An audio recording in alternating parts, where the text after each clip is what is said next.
Before we move forward for the second presenter, which I'm so excited about, I would like to start, if you don't mind, one of my friends, because we will talk about glacier, and the next presenter is Connie Cowell, who is going to talk about glacier. But I remember that once my friend who is doing the research on the glacier melting, she was prepared herself to go there. She will learn how to protect herself there. And I remember she sent us a picture where there is no glacier. So she went there, and it was absolutely like the desert. And she's like, oh, I'm here to learn about glacier, and that was really moving. And I think that Connie, who is a big fan of glacier from a very, very early childhood, and I think she would talk about emotion, action, and glacier study. Yeah, let's do it here. Yeah, first of all, I'm very sorry I have a sore throat. I hope that my voice will not give out sometime throughout the presentation. And I have quite a lot of slides, so we'll see about that. Thank you so much for having me. My name is Connie Cowell. I represent the NGO that we founded about a year ago, which is called Glacierwatch. That's the right one, right? Yeah, okay. So very, very quickly, just about me, Connie Cowell, I use she, they. I'm the founder, co-president of the organization, and I've been a climate and LGBTIQ+ activist for a very long time now, for several decades. I'm based in Berlin, Germany. This is where I've traveled from, this beautiful city. And I'm a lover of glacier, the ice, and the Arctic. As you can see, this is me on Larsflin in Svalbard just at the beginning of this year. I want to talk to you about the topic of climate grief in combination with the cryosphere. Cryosphere is all the water that's stored in the frozen form, so ice, snow, etc. My talk is called Refractions in the Ice, and the idea is basically that as sort of sunlight goes into the ice and then comes out in a different wavelength. I also want us to think about sort of how do we deal with the climate grief, the climate anxiety, and the feeling of loss with the cryosphere, but also with other ecosystems and species, of course, and how we can turn sort of that very negative energy that we hold, or potentially hold, into something that is meaningful and helpful and restorative. Throughout this presentation, I will use a lot of imagery and examples, and most of them are coming from communities that are close to the cryosphere, not exclusively, but majority. But I want to make sure that it's clear that, of course, there are many other examples that are not in the cryosphere. I want to start to sort of give you an introduction to what climate grief is. There are several different definitions for this. This is basically what I made it into, which is the sorrow felt for the loss of ecosystems and for species and the futures hoped for. And there's another word that has been thrown around for the topic of climate grief, which is solastalgia. I hope I'm pronouncing that correctly. It's a combination of two words, two Latin words, which is solace and pain, which has been coined by a researcher called Albrecht, and it is the feeling or the description of desolation and of distress that is related to loss of biosphere and ecological stability and diversity. So those are the topics that we're going to talk about, and they'll use them, although it may not be comparable. So I wanted to group this sort of into two different kinds of anxieties, and of course this is a shortening, and it's definitely not all of it, but just to give you an example of what this could entail. We have the anxiety that's connected, and the perception of loss. It can be loss of control. It can be the fear of having an traumatic experience. It can be the fear of loss of economical security or a health decline, etc., and simply just a loss of a space that you like to stay and that you like to rest in, such as a forest that's no longer there.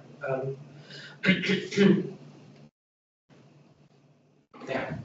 But it can also be not only the perception of loss, but the actualization of those, and it can be actual trauma that you experience. So climate grief can also be a part of that. And that would be the loss of the source of identity, of community.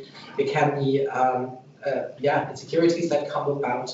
There could be food insecurities, for example. It could also be insecurities over water and shelter. And of course, at all times, it could also be the chance of having to migrate, experiencing natural disasters and injuries. So climate grief really is a relatively rational and healthy response to a climate crisis. It is not something that I wanted to present as something that is for us to look at as why does someone react like that, but that is actually, if you look at the things that are happening out in the world, it is a response that a lot of us will have, or continue to have. Actually, I created these Menti QR codes. If you want to, you can use your phone and give sort of like a feedback on this. I will not show them right away, but we will present the results of this later on our website on Glacierwatch.com. So I wanted to talk to about a specific part of the type of climate grief that we might be experiencing, and that is the connection, what do I call it, the emotional attachments to ecosystems. And there are different types of that can be a source of solace, but as with the terms nostalgia, could also be then the source of fear, anxiety, of trauma. And one of the examples here is the idea of place attachment and sense of home. And there are several different examples for this. But alpine villages, for example, people that have lived there all their lives are now feeling this sense of seasons being different, of sort of seeing a different style of ice and a different style of environment around them.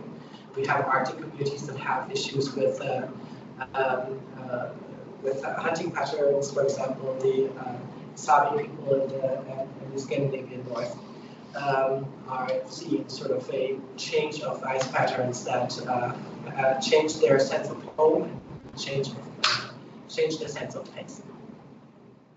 And it is very similar sense. We have this lack of cultural and spiritual connection, if that has been a source of solace before. So, for example, I already mentioned Sami and reindeer herding that have been sort of pushed further and further north, simply because of the lack of grazing grounds, but also because of the change in permafrost and of the change of weather patterns, so that the reindeer herds can no longer easily find the food that they need. But there's another example here, and I'm very sorry because I'm probably going to butcher the name. In the Andean countries in Peru, for example, here there's a glacier. I don't know how to pronounce it correctly. Okay. Yeah, for which the glacier is seen as sacred, and losing that place, seeing that place change means that there's a change in the spiritual connection, a change in cultural association with the place. And of course, it sometimes goes hand in hand. There's a change in livelihood independence. For example, in the Himalayas, you have changes in how the yak herders are able to migrate throughout the valleys. And since it is also connected to spiritual practices, there's an issue of sort of finding the proper snow patterns and the similar to that, for example, you also have sort of like changed fishing routes, etc., in the North Atlantic, where usually you would find traditional fishing communities that are seeing their livelihood going away. And last but certainly not least, the topic of memory, storytelling, and belonging, where, for example, in the Pacific Islands, you have songs and stories that are encoding coastlines that actually sort of like encode the geography of the place into these immaterial cultural artifacts, I would say, being lost, or where the coastlines are changing and thereby sort of like not matching what people have experienced for generations before. So one last thing, I guess we already touched on it with the example of the Peruvian glacier, is that there's this idea of cryosphere as a living relation. We heard this as sort of glaciers being seen as sacred spaces, which is also a case of the Himalayas, but we also have that in terms of Greenland, for example, where the place is sort of like part of the indigenous sacred space to begin with, and something that is part of the entire cultural experience. Now, we could probably go deep in many different areas, but we specifically want to look at the topic of grief. And because I'm representing here an NGO that is trying to use that experience, use that energy, and try to build up community and turn this into meaningful action, I want to look at examples for this, for turning grief into meaningful action. Of course, one thing that I want to note beforehand is that grief needs time and space, and there's not a need necessarily for grief to always be turned into something productive. But still, I want to give some examples here, just to clear that up. So I will now give a number of examples for sort of what could be a artistic way to deal with this sense of loss, sense of anxiety, but also an activist research or scientific way of dealing with this. One of these examples is actually something that happened in London a short while ago, which is an exhibition by I think it's Icelandic artist, and it was called Glacierwatch. Basically, they were taking huge blocks of Greenlandic ice right outside of Nuuk, the capital of Greenland, of Kalaalleq, and placing them basically relatively quickly, bringing them to London, and placing them in spaces that people could just walk by, that they would just see. In this case, it was in front of the Tate Modern. And his name is Oliver Eliasson, and I think he's Danish, but the Icelandic background. That's what I remember with the name. And what I particularly like about this is that there's this idea of connecting people to the cryosphere in a way that they usually don't have any access to. It's not easy to, if you're not living close to glaciers, or if you don't have the, if you're not privileged to be able to be close to them or travel to them, then usually there's not this experience of seeing glaciers, of seeing ice, of seeing sea ice, and understanding sort of what they mean and how they feel, and getting a sense of loss when they go away. And that's what I particularly like about this, because it just gives people the chance to emotionally connect to the space without having to go there themselves. That is very touching. In a very different sense, I wanted to highlight this experience of the ice stupa, which is a project that was launched in the Himalayas in Ladakh in India. And the idea there being that farmers are being dependent on glaciers and glacial water for farming, essentially. And for them, the lack of glaciers, the retreat of glaciers far farther and farther back is a huge issue in terms of livelihoods and survival. And there's this project that activist, researcher and artist Sora Manchuk has started, which is basically creating artificial glaciers. And they're not big. I think you can see a few people there. So I would say maybe they're 5 to 6 meters high, roughly. But they serve the purpose of giving off enough water for one farm, for example, over the course of the time that the glaciers would have otherwise done. So it's definitely not comparable, but at the same time, it serves a purpose, and it also sort of is a testament to what was lost. In a more scientific sense, scientists all over the world are trying to understand the cryosphere. There's lots of things that are still not understood, and one of the ways that it's possible to do that is by drilling ice cores, and people have been drilling ice cores on ice sheets for the last, I would say, 40 to 50 years. But don't quote me on that because I have to look that up. And the idea there being sort of, it's a very accessible way to understand the timeline of what that ice has gone through, and the quality of the makeup, the chemical makeup of that ice. And you would see sort of, okay, has there been a volcanic eruption and all of these different things. So you learn something about not only the ice sheet but also about the climate. And these are basically artifacts that are very, very important for us as a species, but also as a monument to what is being lost. And the project, the Ice Core project, is trying to collect them and store them in a way that they are available to future generations. I know, yeah.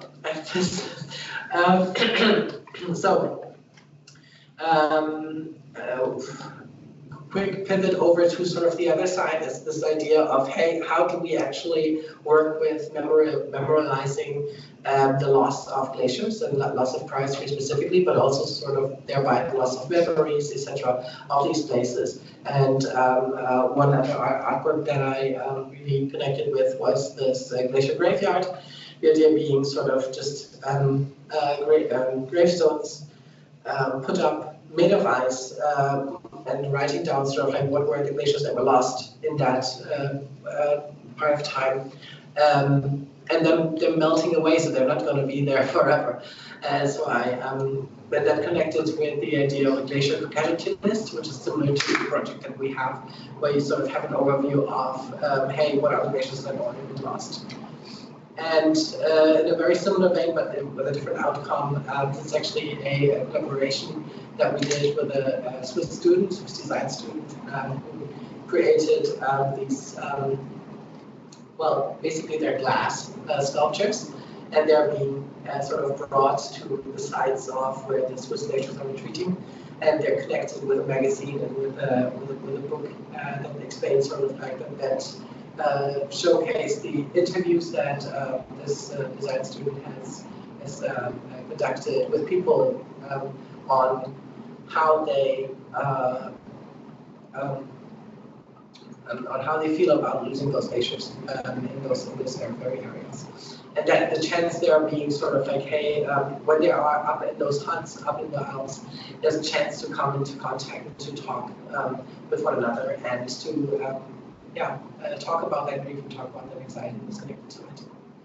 And I know that I only have like 5. Yeah. Okay. Because I have a lot more. I think we have time. So yeah. Okay. I'll try to keep it brief though.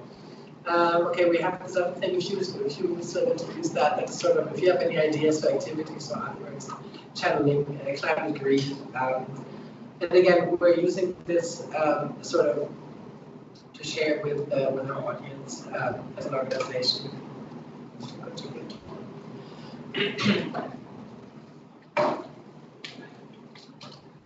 All right, I guess this is also, by the way, in Svalbard at the beginning of the year. It was a very beautiful day. It was pastel colors all around, very nice area. And so, what are the things that we can do? and why do we think that turning this climate grief, climate anxiety to action is a way to deal with this, to build resilience. So I think there are different areas that we can talk about, and we've already heard a few things today. One of them is this idea of climate literacy, of building climate literacy, and a format that I've researched is Climate Cafe, which is sort of an opportunity for people to interact on their own time, in their own levels with that topic. I think we've heard it before on the topic of place-based learning, where you have so-called mountain sentinels that allow students to interact locally with the cryosphere, but also with the biosphere that are affecting the periglacial environments there. And of course, curricula that are based on the UNESCO's reading education program. So that could be something that can be done on the education sphere. Personally, I really like the idea of interacting with art and artists and design, which is one of the backgrounds that I have, so it's relatively easy for me. It can be public arts. We already mentioned the Edmunds artwork. But I also particularly like this idea of imagining a world that is different, and imagining a world and thinking about a world in a way that enables people to reconsider how they approach the cryosphere. And so we kind of have this idea of launching a subcategory of solar punk, which we will call glacier punk. And the idea being sort of, people can only really, the moment it feels like, connect glaciers with loss and with something that is negative, and cannot imagine a future where we have glaciers, which is not true. We will have glaciers. And I really want to people to think about, like, how can we imagine a world where we coexist with a thriving cryosphere? Like, how would that look? What does it look like? And I really, really would like to see artworks out there, stories out there, all kinds of storytelling that allows us to think in that way and to think, okay, how can we bring this about? It's probably not going to be anytime soon, but it's possible. But of course, it is also something that can touch academia in terms of interdisciplinary research and networking together, trying to connect between it, between departments and across departments. And of course, with the topics of citizen science, with one of the other projects that we're working on, which is our glacier database, which is not academic, but is sort of trying to pull together different sources of glacier data and making it available and accessible for people. And one moment. And of course, talking about climate grief also means that there must be care practices in academia for people who are dealing with mental health issues connected with the climate crisis. Very much not least, the activism and policy side of things, which we are also, of course, involved in. We have already seen something like Extinction Rebellion's Grief Block sort of talk about this topic. We have legal rights to ecosystems, for example, in New Zealand. So this is also something that can be done to sort of counteract that sense of doom.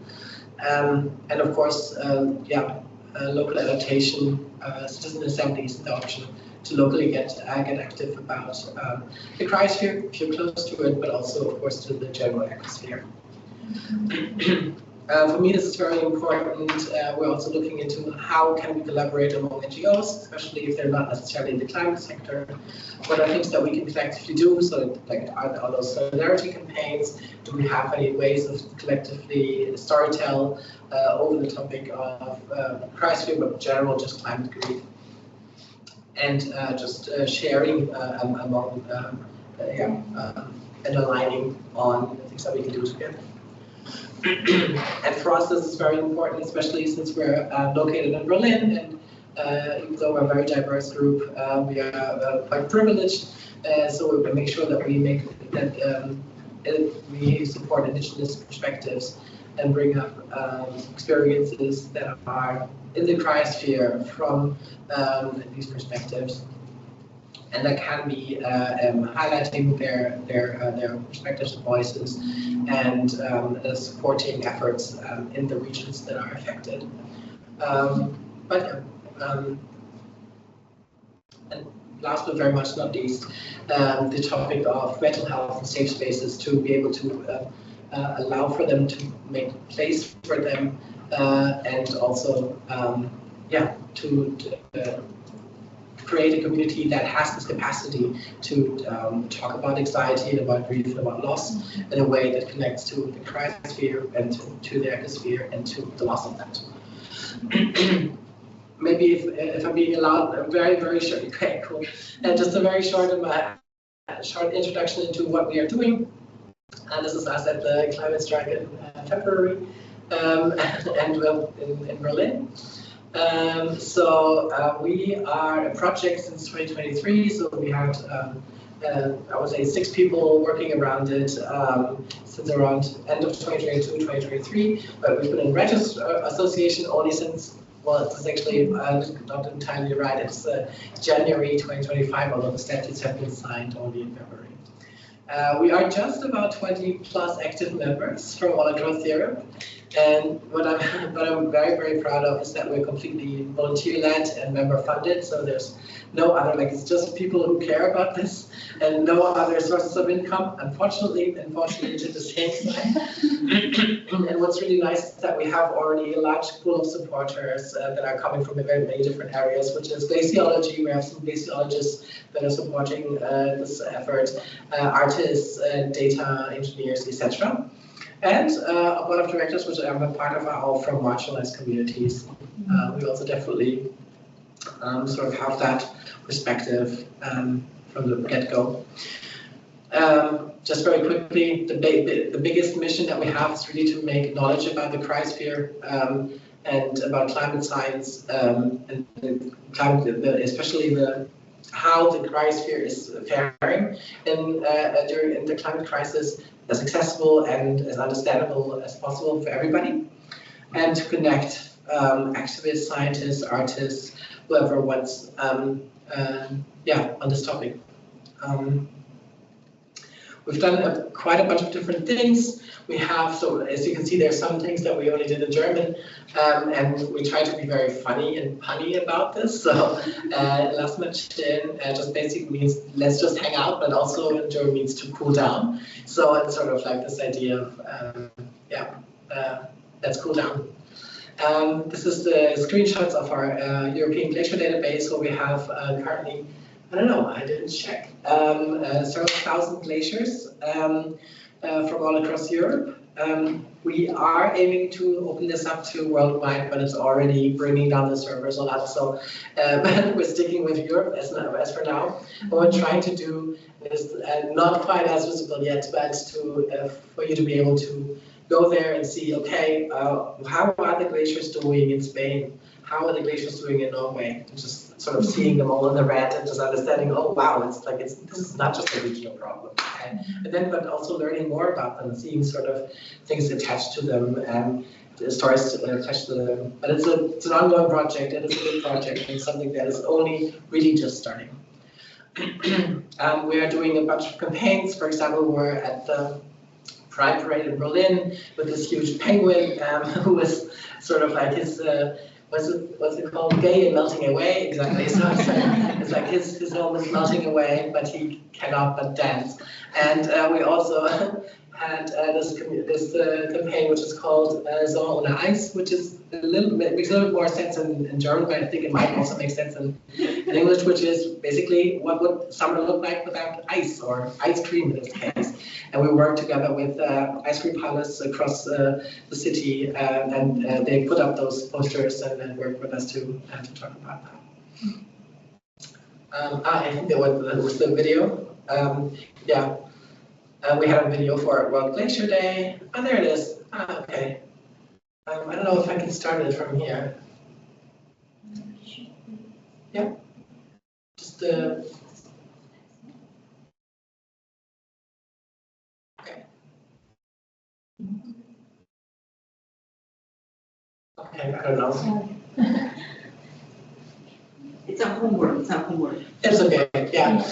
And we had an online panel discussion on the topic of the future of the Alps, and we was very happy about it, that we got such a good panel together of artists, activists, and scientists talking about the Alps and how they're doing. And we're collaborating with many different organizations all across the continent.